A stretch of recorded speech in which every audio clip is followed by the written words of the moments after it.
So hi, everyone. I'm John Parsons, a senior partner with McKinsey, and this is Ren. Hi, I'm Rand Phelps. I'm an associate partner in McKinsey's New York office. We're here to talk about symbols and rituals and the power of symbols and rituals as part of driving culture. We just did our presentation as part of Culturati and had a really great conversation with a number of colleagues and people who shared their examples and stories as well. One of the things I really liked was we ran a bit of a role play, and it was really reenacting an example that came from a client, where in this client's culture, they had a meeting culture that started with the meeting before the meeting, where you would decide, what are we going to talk about? What are we going to decide? Who's going to present? Then they would have the meeting where everyone was really polite and nodded their heads and actually, did exactly what they were supposed to. And then they would have the discussion afterwards. If they really didn't like something, there'd be like the second meeting in the hallway. They wanted to change that behavior. And so what they did was they realized there was always information in the room that wasn't getting brought out. And so they introduced this idea of the elephant in the room, which was in their case, it was a plastic elephant that would get laid on the table. And the person who was chairing the meeting would remind everyone, okay, we have this elephant, this is a safe space. If there's anything that needs to be said, you can bring it out.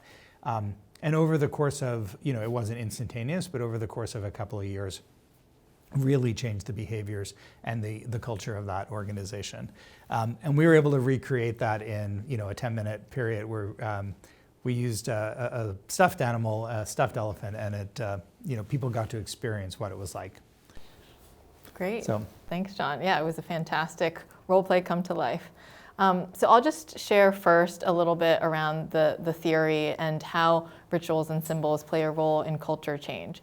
So first, what do we mean by culture? How do we define culture?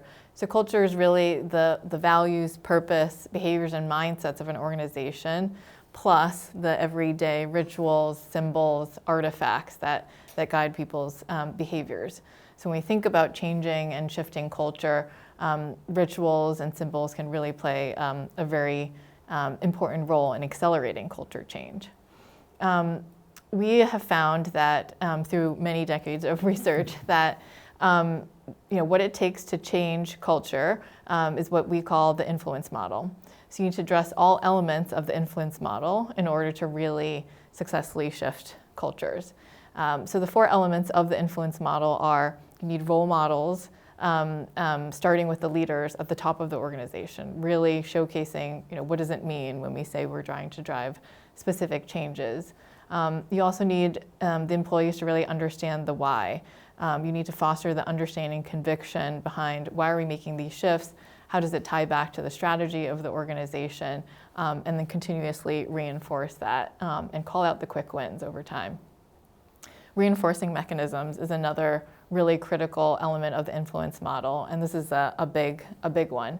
So this includes both formal and informal recognition, so changing your performance management system, but also really thinking about your processes and what's already hardwired into your processes and how you need to embed the new behaviors you're trying to change within those processes. And then finally, building the skills, right? We need to ensure the employees actually know how to drive the shifts that we're trying to drive through the culture change. One example we just heard in the session, actually one of the participants shared, which I thought was really powerful, is they have they develop their values actually bottom up. So they asked individuals at the company to say, what are the values you're bringing to the organization, and what do you value about working here? And the CEO collated that, and then over time actually came up with a set of values and shared it back to the organization and said, these are now our company values, and it came from you.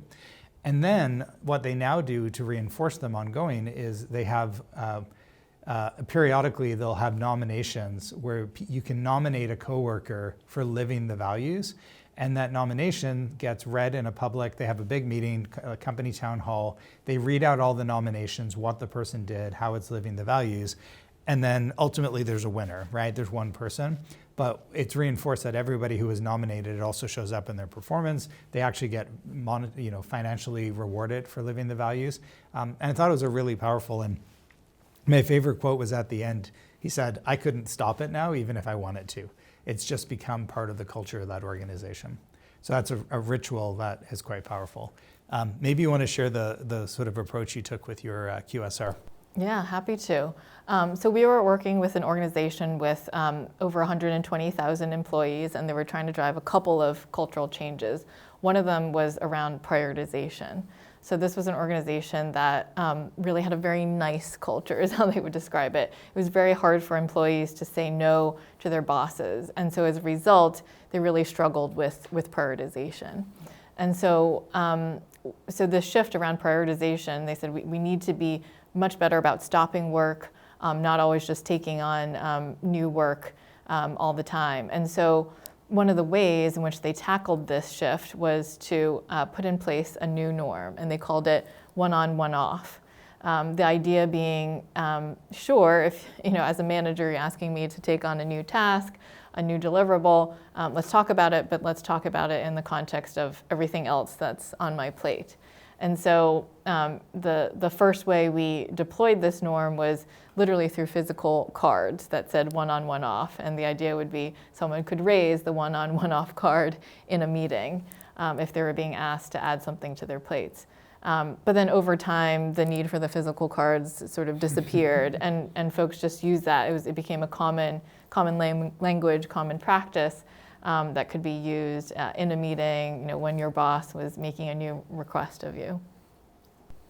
So what we talked about in the discussion is, if you want to use symbols and rituals to help reinforce or to shift the culture, it's important. I mean, we go back to the basics, right? Which is, culture should enable strategy. What's the strategy? What are you trying to achieve? What's the culture you need? What are the specific shifts that you need? And then using the whole influence model, you can shift that. But thinking about rituals and symbols as part of that is an important lever. A couple of other examples we talked about in the room. One was a refining client that I worked with, where they would always do their Wednesday. Every Wednesday, leaders didn't have any meetings, and they always had to wear their coveralls so that they would be easier to go out into the field. And it created the norm that they would just spend time in the field and meeting with their frontline employees. Yep.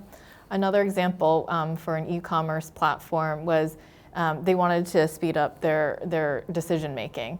And they realized when they really dug underneath things was that they were being held back by just way too many meetings with too many participants in the meetings, unclear who the decision maker was. So they literally applied a zero-based budgeting approach to meetings. The idea being one time across the entire enterprise. They said if you have a meeting that has more than 2 employees and it's recurring, you're going to cancel those meetings and really take a hard look at, is that meeting needed? Who needs to be in those meetings? They also deployed Focus Fridays. So after a certain time, every Friday, no meetings were allowed to be sent. And this really was a very visible way to signal how they wanted to really change how they approach decision making and meeting culture. Yep. Now, what I thought was interesting was we shared this example, and it turned out that there was actually someone in the room who had been at that company when this happened.